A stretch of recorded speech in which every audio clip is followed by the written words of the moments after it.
जिला के बैठक में भी मैं सभी मंडल अध्यक्ष से कहा हूं, मंडल के महामंत्री भी कई यहाँ हैं, ये 3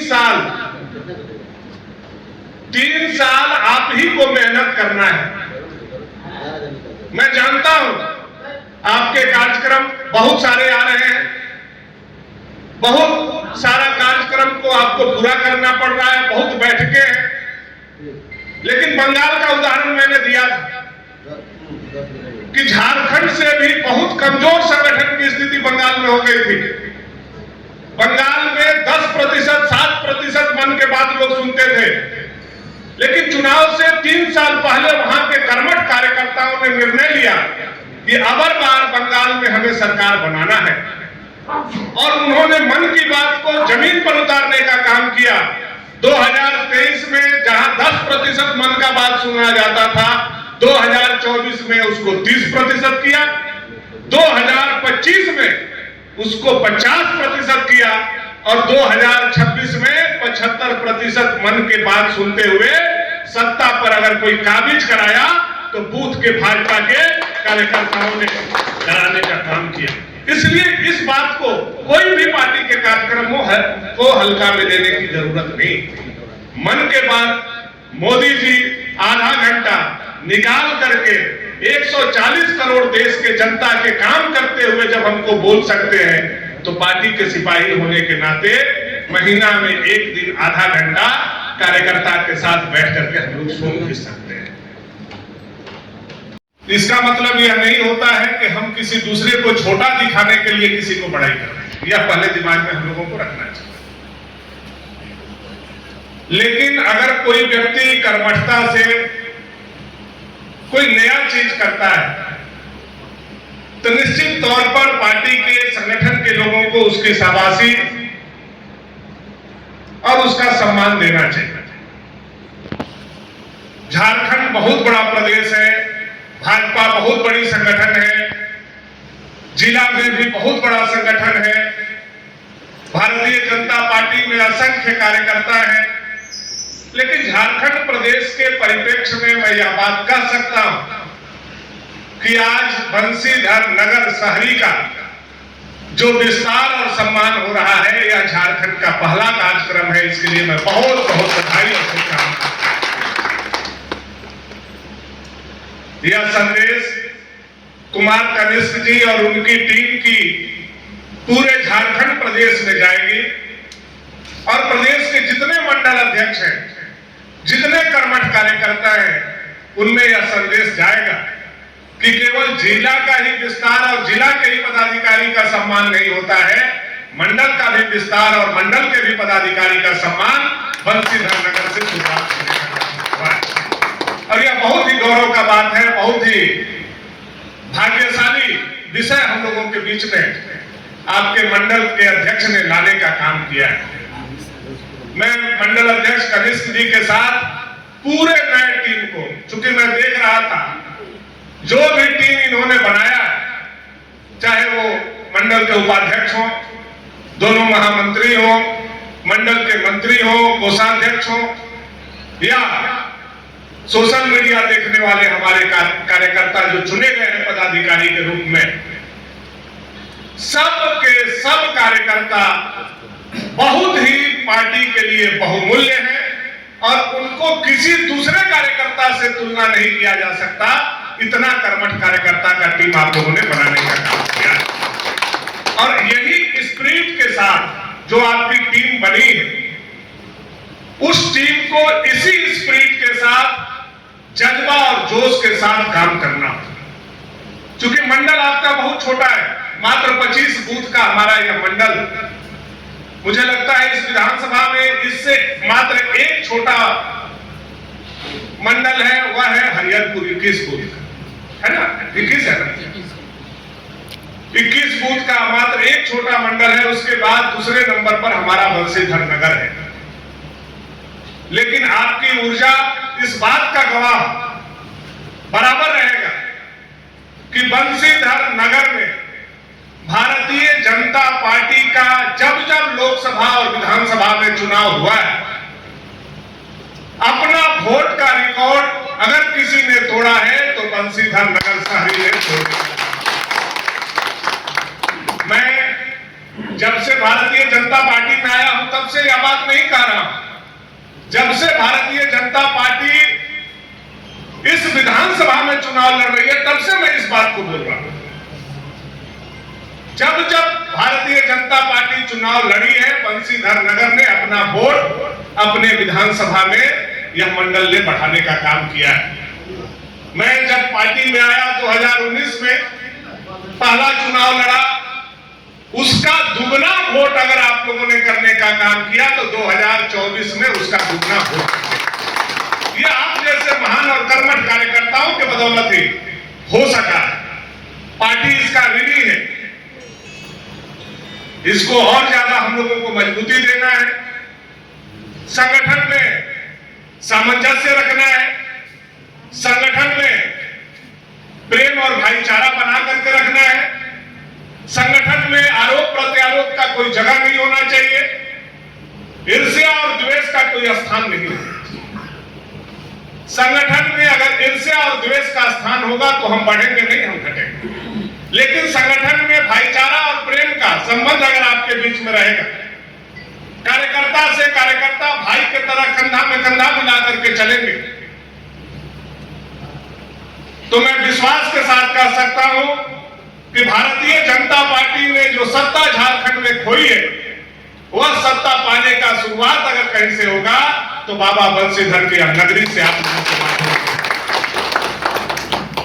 मैं बहुत बहुत प्रशंसा आप सभी कर्मठ कार्यकर्ता को कर रहा हूं, क्योंकि मैं देख रहा था इसमें PLA 2 के भी इस मंडल के लोग हैं, बूथ के भी अध्यक्ष हैं, शक्ति केंद्र के भी संयोजक हैं, तो यह बहुत बड़ी बात है। और आज सुनने में आया है, रघुराज भैया भी बता रहे थे कि तरह तरह का व्यंजन का स्थिति बना रहे हैं, सबका हम लोगों का मुंह मीठा करेंगे। लेकिन हम कनिष्ठ जी को एक तकलीफ और देना चाहेंगे, यह आपका पदाधिकारियों का सम्मान समारोह है। मैं चाहूंगा कि मंच और मोर्चा बनने के बाद जब कार्यकारिणी का घोषणा हो, उस समय भी एक सम्मान समारोह आपके यहाँ होना चाहिए और सबका भोजन भात फिर से आपके द्वारा हो जाए, ताकि यह निचले स्तर तक दूसरे प्रखंडों में भी हम ले जाने का काम करें।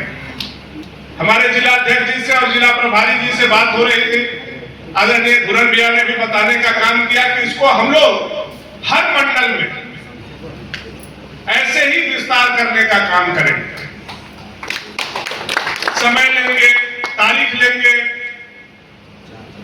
खेती बाड़ी के समय को देखते हुए अपने जिला अध्यक्ष जी का, जिला प्रभारी जी का, रघुराज भैया का, धुरन भैया का, तमाम संगठन के पदाधिकारियों का हम लोग समय मांगेंगे और बारी बारी से अपने अपने मंडलों में यह काम को करने का काम करेंगे। हम एक पेड़ मां का नाम चला रहे हैं, बलिदान दिवस मना रहे हैं, हम दीनदयाल उपाध्याय प्रशिक्षण शिविर में भाग ले रहे हैं, लेकिन कुछ राजनीतिक चीजें हैं जिस पर मुझे लगता है आप लोग जैसे कर्मठ कार्यकर्ता को रहते हुए भी कहीं न कहीं जिला और मंडल में हम लोग चूक जा रहे हैं या भूल जा रहे हैं या उस चीज को समझ नहीं पा रहे हैं। जैसे आज पलामू का माथा पर सबसे बड़ा कलंक अगर कोई है तो वह भाषा का कलंक हेमंत सोरेन ने लगाने का काम। आपको मालूम है कि JTET में 2016 रघुवर दास जी के सरकार में जो JTET का परीक्षा हुआ था, उसमें पलामू में मगही भोजपुरी भाषा को जोड़ करके तब परीक्षा कराया गया था। अभी जो JTET का परीक्षा होने वाला है उससे मगही और भोजपुरी को हटा दिया। यह विषय पूरे पलामू का है कि नहीं है? हमारे 11 मंडल अध्यक्ष है कि नहीं है? आप लोगों ने क्या भाषा को लेकर के अपने मंडल में प्रेस कॉन्फ्रेंस किया, आंदोलन किया? आप जरा सा समझिए इस बात को। एक चूक से बड़ी चूक होने वाली है। कल अगर मगही भोजपुरी भाषा को नहीं जोड़ा गया, आपके बेटा और बेटी 3rd ग्रेड और 4th ग्रेड के नौकरी में JSSC में नहीं जाएंगे, तो कल आने वाला समय में बंगला, उड़िया और उर्दू बोलने वाले लोग पलामू और गढ़वा पर कब्जा कर लेंगे और हमारे बच्चे कहीं के लायक नहीं रहेंगे। यह हमारे अस्मिता का सवाल है और हम राजनीतिक कार्यकर्ता हैं, इसके लिए हमको इस पर लड़ने की आवश्यकता है। तैयार करना पड़ेगा भाषा के सवाल पर, क्योंकि जो लोग मगही और भोजपुरी भाषा भाषी के वोट लेकर के गए, चाहे वो राधा कृष्ण किशोर छतरपुर के विधायक हो, चाहे हुसैनाबाद के विधायक संजय सिंह यादव हो, चाहे इस्लामपुर के विधायक नरेश सिंह जी हो, चाहे भवनाथपुर के विधायक अनंत प्रताप देव, चार विधायक आज पलामू से वहां गए हैं, सत्ता का सुख भोग रहे हैं, सरकार के भागीदार हैं, सत्ताधारी विधायक हैं, लेकिन इनके जुबान पर अपने क्षेत्र अपने मिट्टी के भाषा का जरा सा भी सम्मान नहीं है। ऐसे लोगों का विरोध करना होगा और पलामू के युवाओं को आवाज देना होगा कि जैसे टीएमसी के नेताओं के ऊपर बंगाल में अंडा और टमाटर फेंके जा रहे हैं, वैसे भाषा के सवाल पर जेएमएम आरजेडी और कांग्रेस के नेताओं के ऊपर भी पलामू में अंडा और टमाटर फेंका जाना चाहिए। क्योंकि यह एक दिन का विषय नहीं है, यह अगर कोड़ लग गया बहुत लंबी लड़ाई लड़नी होगी, फिर भी आपको इससे आजादी मिलेगा कि नहीं मिलेगा नहीं कहा जा सकता। परत दर परत खुल रहा है, 40 लाख रुपया में सीटें बेच दी। यह जो जेपीएससी 14 का रिजल्ट आया है, आपको ताजुब होगा, यहाँ ब्राह्मण समाज के लोग हैं, यहाँ क्षत्रिय समाज के लोग हैं, यहाँ हमारे सिन्हा लाला समाज के लोग होंगे। जनरल कैटेगरी में जो 50% अनारक्षित सीट है झारखंड में, उसमें 1122 लोगों का सिलेक्शन हुआ है। हम लोगों को शर्म आता है कि 1122 लोगों में 411 लोग हरियाणा और उत्तर प्रदेश के हैं। हमारे बच्चे कहां जाएंगे, इस बात का चिंता हमें सता रहा है। झारखंड क्यों बना? झारखंडियों के लिए बना, हमारे और आपके लिए बना। जब सीटें बेच दी जाएंगी, जब हरियाणा के लोग आकर के यहां नौकरी करेंगे, जिनका कोई सेंटीमेंट कोई लगाव झारखंड से नहीं है, क्या वो आपका चिंता करेंगे? यह बात बहुत बड़ी बात है। इसलिए यह संवेदना भारतीय जनता पार्टी के एक एक निष्ठावान कार्यकर्ता के मन में होना चाहिए।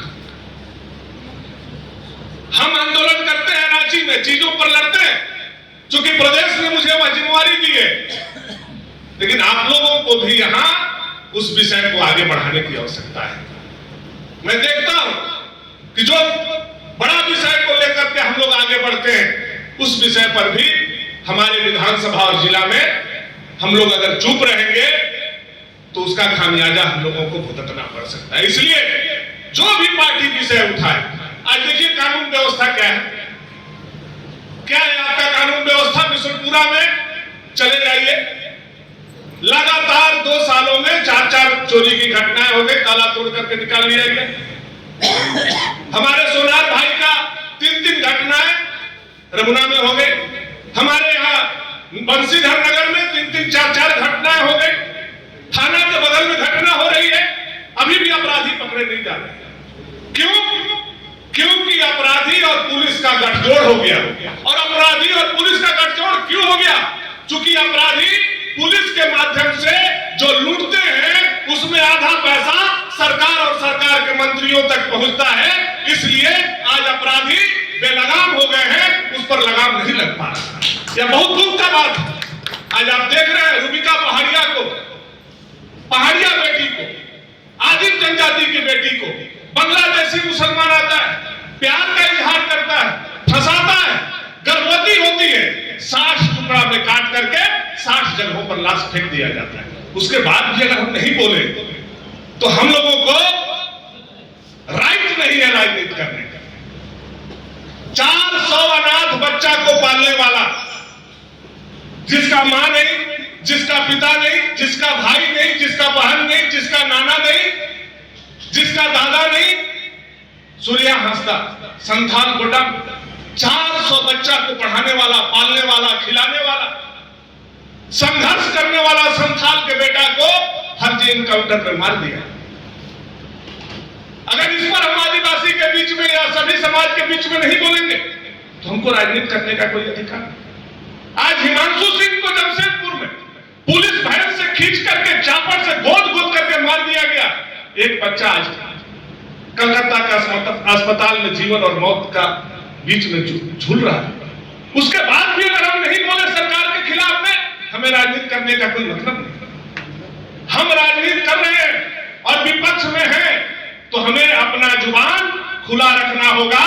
और हेमंत सोरेन के पास कितनी बड़ी जेल है, वह जेल देखने का क्षमता भारतीय जनता पार्टी के कार्यकर्ताओं को मन में ठान लेना होगा कि क्या कर सकते हो, लेकिन अन्याय के खिलाफ हम बोलेंगे, अन्याय के खिलाफ हम लड़ेंगे। या जोश के साथ जब हम आगे बढ़ेंगे तब 2029 कोई माई का लाल भारतीय जनता पार्टी की झोली से नहीं छीन सकता है, क्योंकि यह अन्याय करने वाली अपराधी सरकार, लुटेरी सरकार, बालू, कोयला, पत्थर, जमीन के दलाली करने वाली सरकार यहां बैठी है। बेपटरी की यह सरकार है। 3 टन का टेम्पू और 3 टन का सरकार। रोज कैबिनेट में आपस में मारामारी आप लोगों से छुपा हुआ है। उसका भी फायदा अगर हम लोग नहीं उठा पाए राजनीतिक रूप से, तो क्या हम राजनीतिक कार्यकर्ता हैं? जरा अपने आप से हम लोगों को सवाल करना चाहिए। हम एक पेड़ मां का नाम चला रहे हैं, बलिदान दिवस मना रहे हैं, हम दीनदयाल उपाध्याय प्रशिक्षण शिविर में भाग ले रहे हैं, लेकिन कुछ राजनीतिक चीजें हैं जिस पर मुझे लगता है आप लोग जैसे कर्मठ कार्यकर्ता को रहते हुए भी कहीं ना कहीं जिला और मंडल में हम लोग चूक जा रहे हैं या भूल जा रहे हैं या उस चीज को समझ नहीं पा रहे हैं। जैसे आज पलामू का माथा पर सबसे बड़ा कलंक अगर कोई है तो वह भाषा का कलंक हेमंत सोरेन ने लगाने का काम। आपको मालूम है कि जेटेट में 2016 रघुवर दास जी के सरकार में जो जेटेट का परीक्षा हुआ था, उसमें पलामू में मगही भोजपुरी भाषा को जोड़ करके तब परीक्षा कराया गया था। अभी जो जेटेट का परीक्षा होने वाला है उससे मगही और भोजपुरी को हटा दिया। यह विषय पूरे पलामू का है कि नहीं है? हमारे 11 मंडल अध्यक्ष है कि नहीं है? आप लोगों ने क्या भाषा को लेकर के अपने मंडल में प्रेस कॉन्फ्रेंस किया, आंदोलन किया? आप जरा सा समझिए इस बात को। एक चूक से बड़ी चूक होने वाली है।